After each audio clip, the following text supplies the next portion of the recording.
এখানে তো ধরেন মানে আজানের ওই অর্থে শব্দ শোনা যায় না। ভাইয়া এটা দিয়ে আজকে আপনারা ইফতার করবেন। দোয়া করি এই যে এইভাবে এরা তো এইভাবে করে। রাস্তা পৃথিবীর কোরআন শরীফ জ্বালাইলাই যদি বেধর্মীরা, তারপরেও মানুষের কলফেরটা তো জ্বালাইতে পারতো না, এটা কলফেই গাথা থাকে।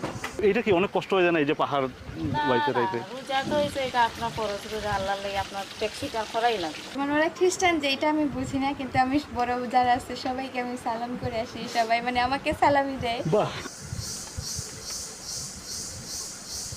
হ্যালো ভিউয়ার্স, শুরুতে ইনফন্টারের পক্ষ থেকে আমি সাকিব আপনাদের সবাইকে জানাচ্ছি স্বাগতম। আর আজকে আমি এই মুহূর্তে আছি লাওয়াছড়ার জঙ্গলের ভেতরে। আর লাওয়াছড়া জঙ্গলের সামনেই হচ্ছে লাওয়াছড়া খাসিয়াপুঞ্জি। আর এই লাওয়াছড়া খাসিয়াপুঞ্জিতে আজকে আমার আসার উদ্দেশ্য হচ্ছে এই মোহাম্মদ হাতিম আলী চাচা, যিনি হচ্ছেন বাংলাদেশের যে বসবাসকারী খাসিয়া সম্প্রদায় আছে, এই খাসিয়া সম্প্রদায়ের একমাত্র মুসলিম পরিবার হচ্ছেন আপনি। খাসিয়াদের নিজস্ব একটা ধর্ম ছিল একটা সময়, হ্যাঁ, পুরনো একটা সনাতনী ধর্ম ছিল।